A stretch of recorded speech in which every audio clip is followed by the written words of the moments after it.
अमावस्या, पुरुषोत्तम की अमावस्या। तुलसी की लकड़ी पानी में घुमाकर, लकड़ी नहीं हो तो माला तो होगी ही, जल में भ्रमण कराकर, जल में घुमाकर, तुलसी की लकड़ी को जल में डालकर स्नान जो करता है, मात्र घुमाना है, लकड़ी डालकर नहीं रखना है, घुमाकर अपने पूजन वाले स्थान पर रखना, या पानी में पहले से घुमा लो, उस पानी को ले जाकर डाल दो। अमावस्या स्नान जो जीव करता है, शिव महापुराण की कथा कहती है, जितनी वर्ष में सोमती पड़ती है, सोमती अमावस्याएं पड़ती हैं, शनिचरी अमावस्याएं पड़ती हैं, सारी अमावस्या का पुण्य उस जीव के खाते में चला जाता है। तो किसी भी नवरात्रि के पहले जो अमावस्या पड़ती है, चावल की कटोरी में एक कपूर का टुकड़ा रख दीजिए महाराज, छोटा सा, और कपूर का टुकड़ा रखकर उस कपूर को दरवाजे के बाहर कटोरी में ही, चावल रखी हुई कटोरी में ही उसको पितरों का स्मरण कर कर जला दीजिए। और जलाने के बाद उस चावल को कहीं भी किसी भी वृक्ष की छांव में पक्षियों के लिए डाल दीजिए। शिव महापुराण की कथा कहती है, अगर मान लो पितृ आपको कष्ट दे रहे हैं, पितृ आपको तकलीफ दे रहे हैं, कोई काम नहीं होने दे रहे हैं, या कहीं आपको ऐसा लगता है कि पितरों का दोष है, तो वो पितृ दोष देवी, अब ये जो आप करेंगे ये कब कर रहे हैं? अमावस्या के दिन सुबह एकम पड़ गई, नवरात्रि लग गई, उसी दिन उसको जला, कुछ तकलीफें लग रही है तो एक पीपल का पत्ता ले लो, उसके ऊपर एक कपूर का टुकड़ा ले लो, सारे घर में घुमाकर उसको दरवाजे के बीच मध्य में जलाकर रख दीजिए, थोड़ी सी देर जला दीजिए। 20 से 25 मिनट के अंदर स्वयं गुरु बाबा कहते हैं, राम सुनो, यदि कोई आरती में, पूजन में, घर में एक कपूर का टुकड़ा आरती के बाद में जब समर्पित करेगा तो उसको अश्वमेध यज्ञ का पुण्य प्राप्त हो जाएगा। अश्वमेध यज्ञ के पुण्य को पाने के लिए कपूर का टुकड़ा आज भी आरती में जलाया जाएगा, आज भी एक कपूर का टुकड़ा सुखा का। इसीलिए हमारे यहाँ शास्त्र कहता है महाराज, जब आपको घर में अगर ऐसा लगने लगे कि 15 दिन से बहुत बेचैनी है, बहुत दुख तकलीफ लग रही है, कोई ना कोई बीमार पड़ रहा है, कुछ ना कुछ तकलीफें लग रही है, तो एक पीपल का पत्ता ले लो, उसके ऊपर एक कपूर का टुकड़ा ले लो, सारे घर में घुमाकर उसको दरवाजे के बीच मध्य में जलाकर रख दीजिए, थोड़ी सी देर जला दीजिए। 20 से 25 मिनट के अंदर मकान में एनर्जी वापस आ जाएगी, उस भवन में एनर्जी वापस प्राप्त हो जाएगी। अमावस्या के दिन आपको लगता है कि हमारे पूर्वजों का उद्धार नहीं हुआ, हमारे पूर्वजों का कल्याण नहीं हुआ, कहीं अधोगति में कोई चला गया है, उसका बस एक बार, रोज नहीं जरूरत है, प्रतिदिन जरूरत ही नहीं है, महीने में एक बार अगर अमावस्या के दिन भी आपने चंदन के, थोड़ा सा चंदन अगर मेरे देवाधिदेव महादेव को 7 स्थान पर समर्पित किया है। अशोक यहाँ पर वर्णन कर रही है, मैना, धन्य और कला की कथा कर रही है। तीनों ने सनकादि ऋषियों से मांगा। चंदन भगवान को अति प्रिय होता है, और चंदन ही एक ऐसा होता है जो पितरों को भी प्रिय होता है, जिसका स्पर्श मात्र लगने से पूर्वजों का कल्याण हो जाता है, वो चंदन है। 7 स्थान शिवलिंग के बताए हैं, जहां पर भूल से भी अगर कोई चंदन की उंगलियां लगा देता है, 7 स्थान ऐसे हैं जहां चंदन की मात्र उंगलियां लगा देने से ही शिव पितृलोक के पितरों को मुक्ति प्रदान करके वैकुंठ लोक का निवास देते। और वो 7 स्थान जो चंदन के बताए गए, पहला भगवान देवाधिदेव महादेव के शिवलिंग पर चंदन का लेपन, समझ लेना जरा बहुत अच्छे से। आपको लगता है स्वप्न में कोई मुर्दे दिख रहे हैं, या कोई जल रहा है, या कोई मर रहा है, या कोई चला गया है, ऐसा भय लगता है, बच्चों को मानी भेजूंगी ऐसा हो जाएगा, पति को मानी भेजूंगी ऐसा हो जाएगा, कोई हमारे कोई गलत तो नहीं कर रहा है, आपको लगता है। 7 स्थान चंदन के बताएं महाराज। पहला शिवलिंग, दूसरा जहां गणेश जी का स्थान है, मालूम है ना सबको, जम के बोलो जरा, मालूम है ना सबको। जहां गणेश जी का स्थान है वहां अलग से गणेश जी बैठे, वहां नहीं। शिवलिंग में जलाधारी के ठीक सामने राइट में गणेश, लेफ्ट में कार्तिकेय, बीच में अशोक सुंदरी। तो पहला चंदन बाबा के शिवलिंग पर, दूसरा गणेश जी पर चंदन की उंगली, तीसरा षडानंद कार्तिकेय पर चंदन की उंगली, चौथा अशोक सुंदरी पर चंदन की उंगली, पांचवा जलाधारी पर चंदन की उंगली, छठा जो शिवलिंग का जल बह रहा है इसके ठीक विपरीत की ओर चंदन की उंगली, और सातवां चंदन नंदी के मस्तक के ऊपर जो दो सींग लगे रहते हैं उस पर चंदन की उंगली। ये कब लगाई जाती है? या तो अमावस्या के दिन आपको लगता है कि हमारे पूर्वजों का उद्धार नहीं हुआ, हमारे पूर्वजों का कल्याण नहीं हुआ, कहीं अधोगति में कोई चला गया है, उसका बस एक बार, रोज नहीं जरूरत है, प्रतिदिन जरूरत ही नहीं, महीने में एक बार अगर अमावस्या के दिन भी आपने चंदन के थोड़ा सा चंदन अगर मेरे देवाधिदेव महादेव को सात स्थान पर समर्पित किया है। अशोक यहाँ पर वर्णन कर रही है, मैना, धन्य और कला की कथा कह रही है। तीनों ने सनकादि ऋषियों से मांगा। चंदन भगवान को अति प्रिय होता है और चंदन ही एक ऐसा होता है जो पितरों को भी प्रिय होता है, जिसका स्पर्श मात्र लगने से पूर्वजों का कल्याण हो जाता है, वो चंदन का।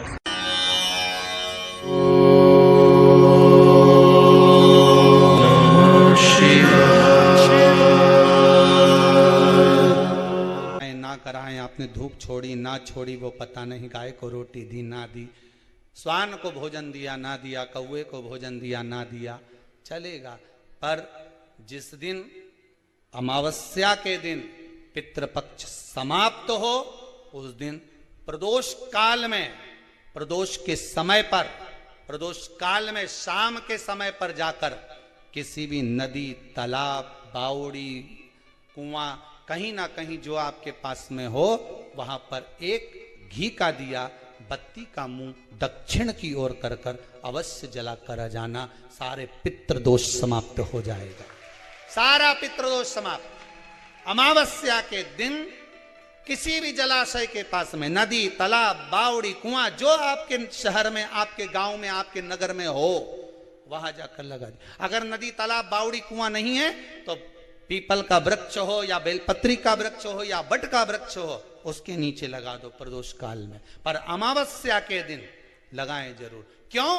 क्योंकि अमावस्या 16 दिन तक पितृ मृत्यु लोक में आने के बाद में भोजन ग्रहण करते हैं। अमावस्या के दिन पितृ शाम के समय प्रदोष काल में शंकर भगवान का नाम जाप कर कर नदी, तालाब, बावड़ी पर पानी पीने जाते हैं। वहां से जल का आचमन कर कर पितृ अपने लोक को चले जाते हैं प्रदोष काल के समय पर। इसलिए प्रदोष काल में जलाशय के पास में, बावड़ी, कुआं, नदी, तालाब के किनारे पर दिया लगाया जाता है दक्षिण की ओर मुख कर कर बत्ती का, तो पितृ आशीर्वाद देते हुए जाते हैं कि फलो फूलो, आगे बढ़ो, उन्नति करो, तरक्की करो। ये पितरों का आशीर्वाद रहता है, पितरों का वर रहता है। आप देंगे उसको मिलेगा, कुछ करा ना करा। फिर अमावस्या के दिन, जिस दिन पितृपक्ष समाप्त हो, उस दिन दिया दक्षिण की ओर बाती का मुख कर कर लगा। महाराज सती मैया ने एक झूठ बोला।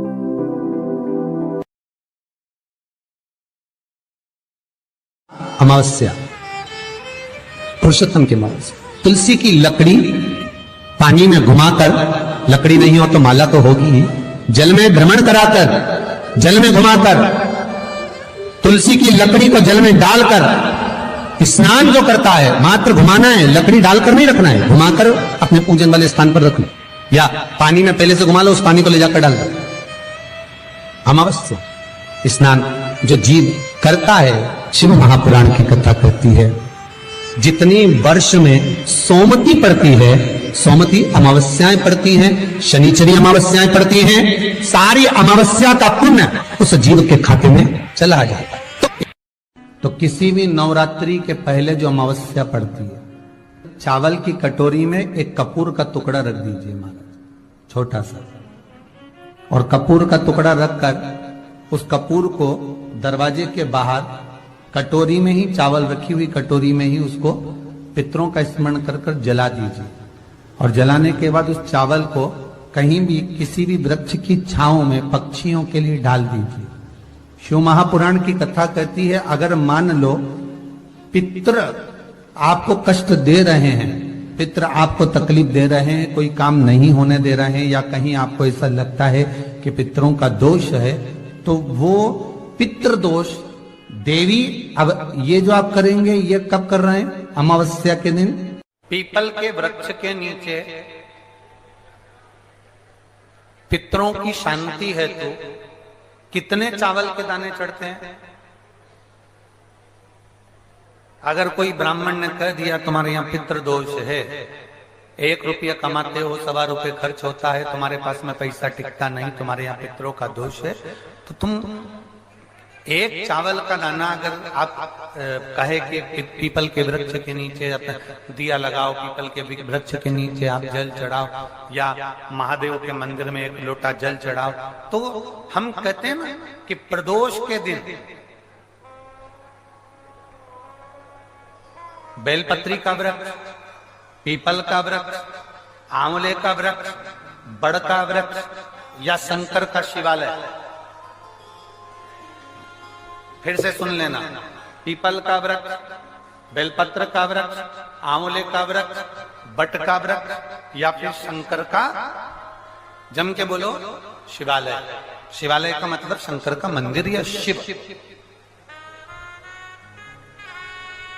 प्रदोष के दिन अगर आपको लग रहा है कि हमारे यहाँ पितृदोष है, बहुत तकलीफ चल रही है, बहुत कोई ने कहा पितृदोष है, कोई कह रहा है पितरों का, तुम्हारे यहाँ ये तकलीफ है, पितरों की ये तकलीफ है, पितरों की वो तकलीफ है, पितरों की ये तकलीफ है, बार बार अगर कोई कह रहा है तो फिर आपको उसमें स्मरण करना पड़ेगा कि हम चावल के कितने दाने भगवान शंकर को समर्पित कर दें कि भोलेनाथ हमारे पितरों को तृप्त कर दें। हम तृप्त नहीं करेंगे, हमारी सामर्थ्यता नहीं है कि हम पितरों को तृप्त कर सकते। आप में से कोई है जो पितरों को तृप्त कर सकता है? संसार में कोई नहीं जन्मा जो अपने पितरों को, अपने पूर्वजों को तृप्त कर दे। गया जी का पिंडदान कर लो, तर्पण कर लो, तिलांजलि दे दो, घर में ब्राह्मण भोज करा दो, साधु भोज करा दो, संत भोज करा दो, तुम दुनिया भर का सारा 50 काम कर लो, उसके बाद भी तुम पत्रिका किसी को दिखाओगे तो वो भी कह देगा तुम्हारे यहाँ, फिर वापिस कहेगा कि पितृ दोष है। अब तुमने अभी इतना अनुष्ठान करा, इतना पिंडदान करा, इतना तर्पण करा, इतनी तिलांजलि करी, इतना सब कुछ करा, इसके बाद वापिस पितृदोष आ गया, फिर वापिस पितृदोष। क्यों? दुनिया में ऐसा कोई नहीं जन्मा जो अपने पितरों को तृप्त कर। आप अपने घर के लोगों को तृप्त नहीं करते, जो जिंदा हैं वो उनको बोलो री भाई, जीजियो सही है कि गलत है? जो जिंदा हैं, माँ बाप अपने बेटे के लिए कितना भी कर ले, कितना भी, आखिरी में एक दिन बेटा कह देता तुमने हमारे लिए क्या किया।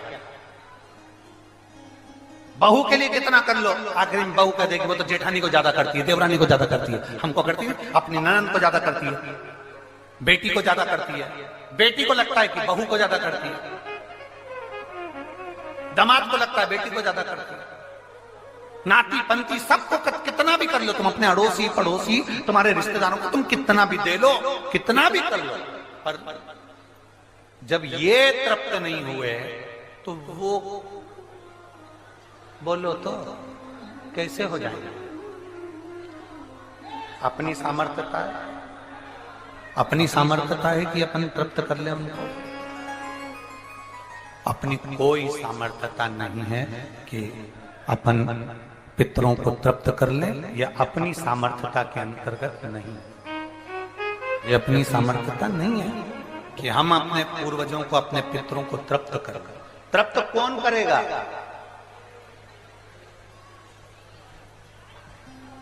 जिनकी शरण में पितृ है। वास्तु के देवता भगवान शंकर, काल सर्प दोष के देवता भगवान शंकर, जितने दोष होते हैं पितृदोष के देवता भगवान शंकर, तो हम तृप्त नहीं कर सकते। अगर इनको तृप्त करेंगे तो देव अधिदेव महादेव करेंगे। आप 7 चावल के दाने या तो पीपल, बेलपत्र, आंवला, बटवृक्ष या फिर शिवालय, प्रदोष के दिन 7 चावल के दाने आप इन जगह में से कहीं पर भी अगर आप समर्पित कर देते हैं तो उसके बाद आप जो जिंदगी जी रहे हैं और 3 महीने फिर आप अंदाजा लगा कर देखना कि आपने जो 7 चावल के दाने इन स्थान पर अगर आपने समर्पित करे तो उसका फल पितरों को मिला कि नहीं मिला और उसका फल हमें प्राप्त हुआ कि ये वो स्थान है जहां प्रदोष के दिन 7 अक्षत चावल का दाना भी हमारे पितरों को, पूर्वजों को तृप्त कर देता है। कौन कौन सा स्थान वापिस बोलेंगे सभी लोग? पहला पीपल, दूसरा बेलपत्र, तीसरा आंवला, चौथा बटवृक्ष और 5वां शिवालय, शंकर भगवान का स्थान। अब इसको समझना आपके ऊपर निर्भर है। समर्पित कभी मौका लग जाए, सारी दुनिया के लोग तुमसे कह रहे हैं तेरे घर में पितृदोष है, 1 रुपए कमाते हो 1.25 रुपए खर्च होता है, मानसिक टेंशन बना रहता है। घर में एक व्यक्ति बीमार है, ठीक हुआ, दूसरा बीमार पड़ गया, दूसरा ठीक हुआ, तीसरा बीमार पड़ गया, तीसरा ठीक हुआ, चौथा बीमार पड़ गया, मतलब कहीं ना कहीं पितृ का भाव, पितृदोष का वर्णन। किसी ने कहा तुमसे कि तेरे यहाँ पितृदोष है, तूने ब्राह्मण को भोजन करा दिया, पिंडदान करा दिया, तर्पण करा दिया, तिलांजलि करा दी, गया जी का श्राद्ध कर दिया, हरिद्वार चली गई, वहां पिंडदान करवा दिया, ब्राह्मण भोज करवा दिया, तिथि पर भोजन करवा दिया, सब कुछ करवा के देते। अब एक काम और करके दे, एक काम और करके देख लो। जब तुम घर में भगवान शंकर की आरती, तुम्हारे घर में शंकर जी का शिवलिंग है, भले काय का भी हो, छोटा सा, भले सियोर का कंकर शंकर हो, नर्मदा का कंकर हो, चाहे शंकर पारक के हो, पीतल के हो, स्टील के हो, लकड़ी के हो, जिसके भी हो, लोहे के हो, पाषाण के हो, जिसके भी हो, शंकर का शिवलिंग अगर हमारे घर में है और आप रोज प्रतिदिन भगवान की आरती करते हो, प्रतिदिन, और आपको लग रहा है कि मेरे यहाँ तकलीफ चल रही है, ये ठीक ही नहीं हो रही, लगभग 1.5 महीना आप कम से कम 45 दिन, 1.5 महीने के करीब में ऐसा प्रयास करना कि भगवान की आरती, शंकर भगवान के शिवलिंग की आरती करने के बाद उस दिए को भगवान के सामने मत रखो, उस दिए को उठाकर जहां तुम पानी का मटका रखते हो, हंडा रखते हो, जिससे तुम पानी पीते हो, तुम्हारे रसोई घर में जो पानी का मटका, हंडा, बाल्टी, आरओ का पानी जिस मटके में गिरता है, हंडे में गिरता है, जिसको हमारे यहाँ पितरों का स्थान कहते हैं, उस स्थान पर, उस मटके के पास में, उस हंडे के पास में, उस बाल्टी के पास में, जहां रसोई घर में पानी रखते हो, उस रसोई घर में पानी जहां रखते हो, उसके पास में उस दिए को भगवान के सामने नहीं रखना। आरती उतारने के बाद उस दिए को ले जाके सीधे परिंडे के पास में, उस हंडे के पास में, मटके के पास में उसको रखो। केवल 1.5 महीना कर देखना। 1.5 महीने के बाद तुम्हें मालूम पड़ेगा कि हम वापिस उन्नति की सीढ़ी पर चढ़ना प्रारंभ करती है, हमें फल मिलना चाहिए। अब तुम्हें ना कहीं जाना है, ना कहीं आना है, ना कोई खर्चा है। खर्चा है क्या?